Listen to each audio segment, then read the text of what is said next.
नमस्कार, बहुत स्वागत आपका। आप देख रहे हैं द न्यूज, आपके साथ मैं सृष्टि मिश्रा। पश्चिम बंगाल का अपडेट आपको देते हैं। बड़ी खबर इस वक्त की आपको बता दें, पश्चिम बंगाल में कांग्रेस के नेता सांसद अधीर रंजन चौधरी ने बड़ा हमला तृणमूल कांग्रेस पर बोला है। इस वक्त की बड़ी खबर, बहरामपुर सीट से वो इस बार की प्रत्याशी हैं और बता दें आपको उनकी हॉट सीट मानी जा रही है। और इसी बीच यहां यूसुफ पठान पर हमला बोला, लेकिन अभी देखिए, अभी टीएमसी पर हमला बोला है। बड़ा हमला कह रहे हैं। टीएमसी के जो गुंडे हैं वो कार्यकर्ताओं को और वोटर्स को रोक रहे हैं, लेकिन अब मैं यहां ऐसा होने नहीं दूंगा। और इसके बाद मैं आपको बता दूं, उन्होंने कहा कि मैं घूम घूम कर देख पाया हूं ये बात कि इस बार ममता के वोट कटे हैं और लोग टीएमसी के विरोध में वोटिंग करते नजर आ रहे हैं। ये बड़ा आरोप है कांग्रेस नेता अधीर रंजन चौधरी का। बता दें आपको, कांग्रेस के बड़े नेताओं में संसद के अंदर आते हैं और इसी बीच उन्होंने बड़ा हमला बोला है। कहा कि लोग कतारों में निकल रहे हैं, लेकिन टीएमसी के गुंडे हाथापाई कर रहे हैं, विरोध कर रहे हैं। अभी मैंने आपको बताया था कैसे दिलीप घोष की गाड़ी के साथ तोड़फोड़ हुई है। कांग्रेस के कार्यकर्ताओं का यह आरोप है और इसी बीच बीजेपी भी आरोप लगा रही है। पश्चिम बंगाल में आपको कभी भी साफ सुथरी वोटिंग होती हुई नजर नहीं आएगी दर्शकों। और इसी बीच अधीर रंजन चौधरी ने बड़ा हमला बोला और कहा कि यहाँ पर जो दुपट्टा है और जो पतका है वो टीएमसी का पहन पहन कर लोग जा रहे हैं और यहाँ पर लोग मजबूर हो गए हैं। चुनाव आयोग जबकि पूरी संज्ञान ले चुकी थी, इसके बावजूद भी ये बातें हो रही है। इस बार टीएमसी का वोट परसेंट गिर रहा है। देखिए, चुनाव में हमारे यहाँ काफी उत्साह हम दिख रहे हैं।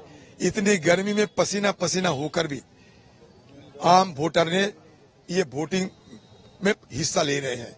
इसका मतलब ये है कि वो बड़ा उत्साह महसूस कर रहे हैं। और मैंने शुरू से ये कहते आ रहे हैं कि मैं चुनाव आयोग से बातचीत तो किए हैं और चुनाव आयोग से मैंने ये उनकी जो रवैया स्पष्ट तरीके से मैंने अपनाया है कि कहीं कोई बूथ पे ये हमारे यहाँ कोई लूट होने नहीं दिया जाएगा।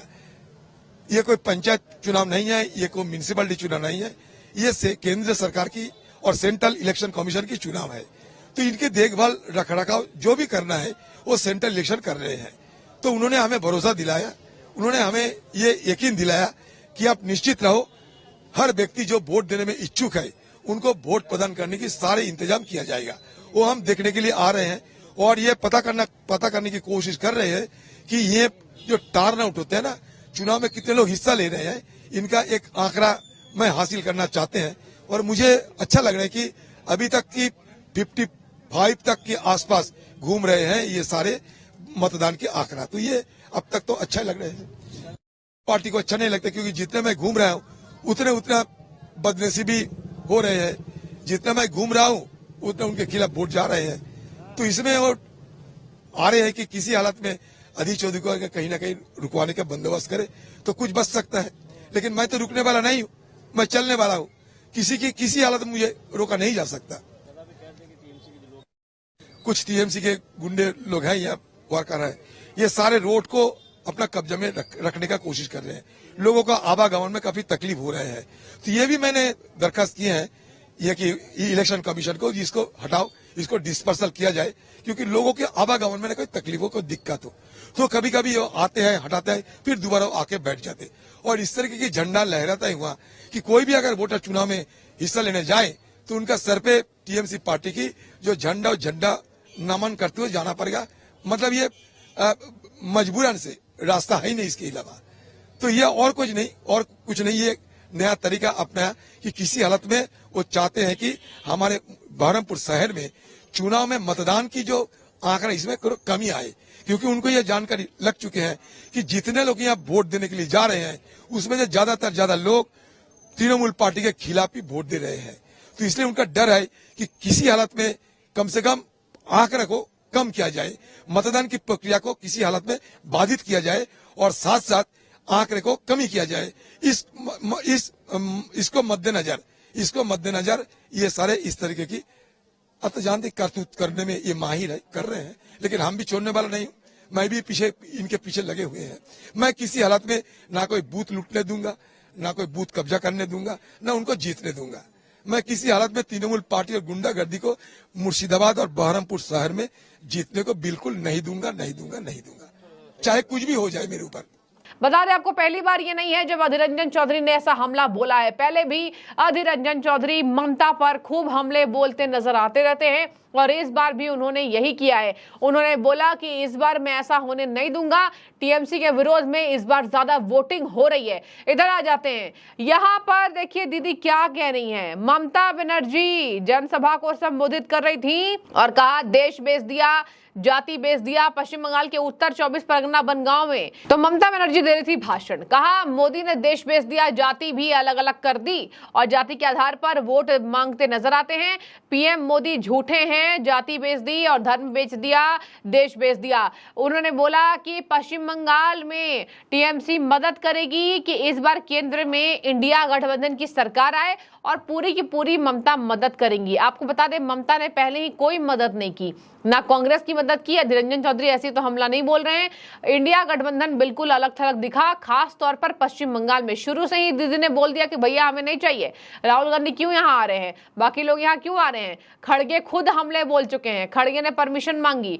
और सोचिए ऐसी स्थिति में ममता बनर्जी कह रही है कि मोदी को आने से रोकना होगा। ममता बनर्जी ने कहा मोदी केवल झूठ बोलते हैं और इस तरीके से पूरे देश में हम एनआरसी लागू नहीं होने देंगे और हम पश्चिम बंगाल में एनआरसी लागू नहीं होने देंगे। देखिए क्या कह रही हैं।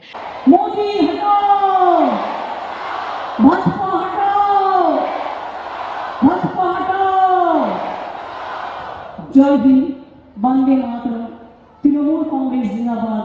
মনে রাখবেন বঙ্কিমচন্দ্র চট্টোপাধ্যায় এই জেলায় নৈহাটির প্রাণের মানুষ, যিনি দেশের ন্যাশনাল সমালোচনা করেছিলেন বন্দে মাতরম। নেতাজি সুভাষচন্দ্র বোস জয় হিন্দ স্লোগান দিয়েছিলেন আর বিশ্বকবি রবীন্দ্রনাথ ঠাকুর বাংলার মাটি বাংলার জল বলেছিলেন। তাই বলি জয় হিন্দ, এটা নেতাজির জন্য জয় হিন্দ, বন্দে মাতরম এটা বঙ্কিমচন্দ্রের জন্য। তৃণমূল কংগ্রেস জিন্দাবাদ, মামাটি মানুষ জিন্দাবাদ, ইনশাআল্লাহ জিন্দাবাদ, জোহার, জয় জোহার, জয় জোহার, জয় জোহার। আর সবার সেনা জয় বাংলা,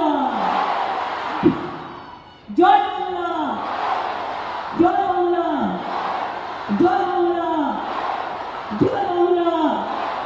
বাংলায় পথ দেখাবে আর বাংলায় সরকার তৈরি করতে পুরোপুরি মদত দেবে। আমরা কিছু চাই না, দেশ বেঁচে থাক, মানুষ বেঁচে থাক, মানুষ শান্তিতে থাক, দেশ যাতে বিক্রি না হয়, জাতি যাতে বিক্রি না হয়, সংবিধান যাতে বিক্রি না হয়, মনুষ্যত্ব যাতে বিক্রি না হয়, মাকে যেন অসম্মান করা না হয়। 1000 টাকার বিনিময়ে 2000 টাকার বিনিময়ে মায়েদের দিয়ে যা ইচ্ছে তাই লিখিয়ে নিচ্ছে সন্দেশ পানি, মোদির জঘন্য কেলেঙ্কারি। মনে রাখবেন এই জিনিস যেন না হয়। আমাদের বাংলায় সব টলারেট করে না। আমাদের ভাইয়েরা বোনদের সম্মান করে, বোনেরা ভাইদের সম্মান করে। আর যদি কোথাও কোনো ঘটনা ঘটে আমরা সঙ্গে সঙ্গে অ্যাকশন নিই, কারণ আমরা এসব জিনিস বরদাস্ত করি না। তাই যদি দাঙ্গা না চান তাই মনে রাখবেন ভাজপাকে একটি ভোট নয়। আগেরবার দেখে শিক্ষা নিয়েছেন, আজকে সারা বাংলায় ভোট চলছে। গরমে ভোটের পার্সেন্টেজ একটু কম আছে, কিন্তু এখন অনেক টাইম আছে। আশা করব যার যার নিজের ভোট নিজেদের দেওয়া উচিত, যাতে ভোটার লিস্টের নামটা থাকে। এনআরসি থেকে যেন ভয় পেতে না হয়, ট্যাগ দিয়ে ভয় পেতে না হয়, ইউনিফর্ম সিভিল কোড দিয়ে ভয় পেতে না হয়। ভোটার লিস্টে দয়া করে নিজের নামটা রাখবে। ভোটটা আপনার একান্ত নিজস্ব গণতান্ত্রিক অধিকার, সবাই ভোট দেবে। আমি এটুকু বলে ইন্দ্রনীল আমার সাথে এসছে, ইন্দ্রনীলকে বলবো দুলারে একটা গান শুনিয়েছে সবাইকে, তোমাকে সবাই খুব ভালোবাসে, তুমি তো এখন গান গাওই না প্রায়। कह रही है पश्चिम बंगाल में एनआरसी लागू नहीं होने देंगे। पीएम मोदी की वजह से आज संविधान खतरे में है, उन संविधान को हम बिखरने नहीं देंगे, ना ही मुस्लिम कभी ऐसा करेंगे। कह रहे हैं पीएम मोदी, कह रहे हैं कि यहाँ पर वे मुस्लिम जानते हैं कि बहुसंख्यक एससी एसटी ओबीसी और अल्पसंख्यक जातियां सभी अलग अलग है, आपका आरक्षण मुस्लिम लोग कैसे ले लेंगे, ये बातें झूठ फैला रहे हैं। और पीएम मोदी ये सब बातें पर झूठ बोल रहे हैं, आरक्षण खत्म करने की बात करते हैं। आपको बता दें पीएम मोदी तो क्या अमित शाह दोनों मिलकर ये बात फैला रहे हैं कि हमने ऐसा कतई बोला ही नहीं है, ये केवल भ्रम फैलाने की स्थिति है। अमित शाह के वीडियो पर एफआईआर भी दर्ज हो गई थी। आपको बता दें कि आरक्षण हम खत्म नहीं कर रहे हैं, हम जो एक्स्ट्रा आरक्षण किसी राज्य में दी गई है उसको खत्म करेंगे। और इसी बीच यहाँ पर कुछ तथाकथित धर्म के लोगों को, जाति विशेष के लोगों को, इसी बीच आपको बता दें बार बार बीजेपी ये बात क्लियर कर रही है कि हम आरक्षण खत्म नहीं होने देंगे जब तक हम जिंदा हैं। प्रधानमंत्री ने 2 दिन पहले कहा कि जब तक मोदी जिंदा है बाबा साहब भीमराव अंबेडकर जी का संविधान खत्म नहीं होगा और किसी को भी हाथ लगाने हम नहीं देंगे। हमने अपने बहुमत का प्रयोग धारा 370 हटाने में किया है, हमने अपने बहुमत का प्रयोग महिलाओं के लिए ट्रिपल तलाक से मुक्ति दिलाकर की है, तो हम क्यों संविधान खत्म करेंगे? केवल विपक्ष भ्रम फैला रहा है। आपको बता दें कि कर्नाटक में मुसलमानों को अलग आरक्षण दी जा रही है, इस पर बीजेपी लगातार हमलावर भी थी कि अपने केवल वोट बैंक मजबूत करने के लिए वहां पर अलग जातियों के साथ, ओबीसी और बाकी जनजातियों के साथ ये खेल खेला गया। इसी बीच पर बार बार कांग्रेस पर वहां की जातियां यहां पर टिप्पणी करती नजर आती है और विरोध करवाती नजर आती है। और इसी बीच इस वक्त यहां पर आरक्षण के मुद्दे पर ममता घेर रही है, कह रही हैं मोदी के खिलाफ जब छोटा बच्चा झूठ बोलता है उसकी मां मारती है, लेकिन हम पीएम मोदी के साथ क्या करें? वो इतने झूठ बोलते हैं तो केवल एक काम करें, वोट ना दें, वोट काटकर हम पीएम मोदी को सबक सिखाने का काम करेंगे। लेकिन पश्चिम बंगाल में तो लड़ाई झगड़े हो रहे हैं, टीएमसी कार्यकर्ता की हत्या हो गई, बार बार यही हो रहा है, तोड़फोड़ धांधली वोटिंग चल रही है। अब देखने वाली बात होगी पश्चिम बंगाल में इन सब बातों के विपरीत जीतता कौन है, कौन से नेता जीतते हैं, कौन सी पार्टी जीतती है। फिलहाल जो भी आपकी राय हो अधीर रंजन चौधरी के पलटवार पर जरूर कॉमेंट्स में बताइएगा। शुक्रिया।